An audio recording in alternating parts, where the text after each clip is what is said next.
Saya habis baca buku, kira-kira 3 tahun lalu, 4 tahun lalu. Judul buku itu adalah Atheist Muslim. Ditulis oleh Ali Rizvi. Anak judulnya Journey from Religion to Reason. Muslim Atheist, anak judulnya, Perjalanan dari Agama Menuju Akal. Yang nulis Ali Rizvi. Yang beli pengantar Richard Dawkins. Yang nulis God Delusion. Seorang ateis.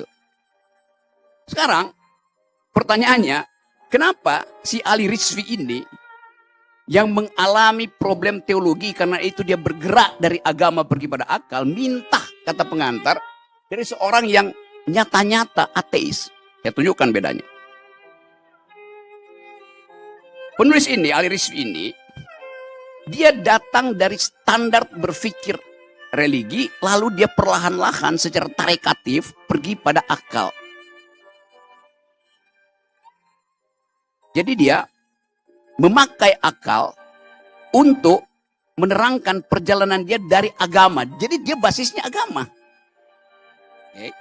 Richard Dawkins tidak pernah percaya pada agama. Dia membuang agama. Yang unik adalah, kalau saya baca buku itu, Richard Dawkins justru memuji si Ali Rizvi dengan kalimat yang agak bombastis. Dia bilang begini, buku ini menjadi sangat penting karena ditulis oleh seseorang yang datang dari komunitas religi, yaitu Muslim. Kita bayangkan, pujian itu ada pujian akademis. Tetapi orang anggap itu promosi terhadap ateisme. Promosi supaya Muslim itu pergi pada ateisme tuh. Kan itu masalah kita kan.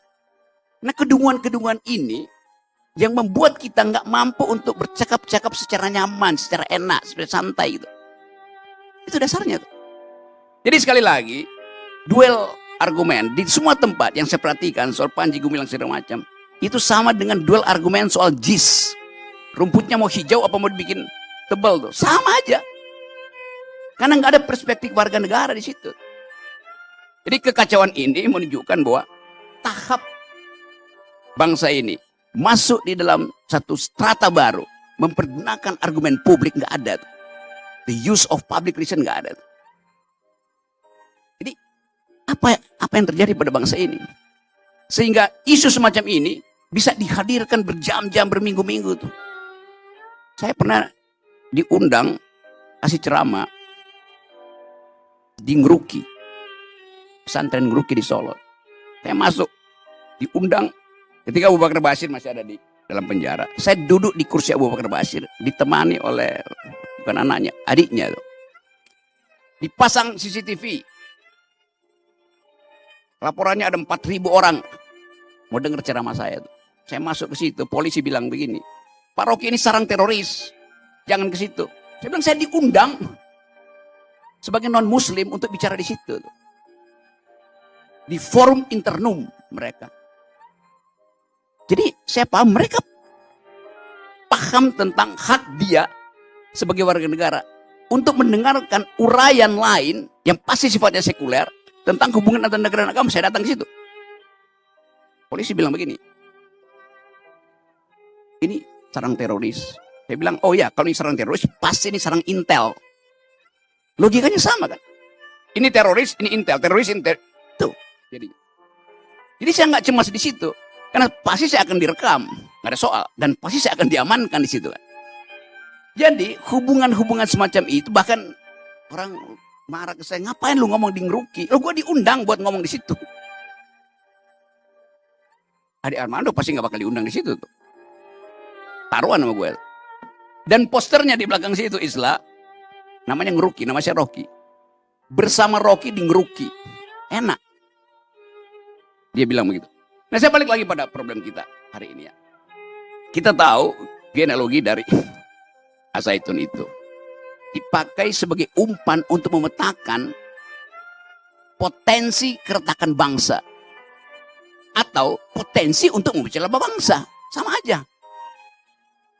Jadi itu dalilnya sebetulnya tuh. Kenapa isu ini panjang terus? Kenapa headline dibikin terus? Karena petanya belum dapat. Peta buat apa? Ya buat pemilu. Kenapa itu diangkat sekarang? Karena sekarang tahun pemilu. Kenapa JIS diangkat terus-menerus? Karena tahun pemilu. Jadi hal-hal yang sifatnya forum internum itu biarin aja. Kita batinkan aja tuh. Dan kita coba lihat bagaimana kekuasaan memanipulasi opini publik dengan mengerahkan energi publikasi headline itu ke Indramayu. Sementara tukar tambah koalisi, upaya untuk menghalangi pemilu yang jernih itu, makin lama makin terlihat kebusukannya. Asak-kusuk politisi elit itu. Jadi buat menutupi kebusukan elit, maka kamera disorotkan ke JIS, kamera disorotkan ke Al-Zaitun. Kan kita mesti waspada juga dengan cara berpikir itu. Jadi jangan sampai cawe-cawe di bidang agama sebetulnya diumpankan untuk mempercepat cawe-cawe di bidang politik. Assalamualaikum warahmatullahi wabarakatuh.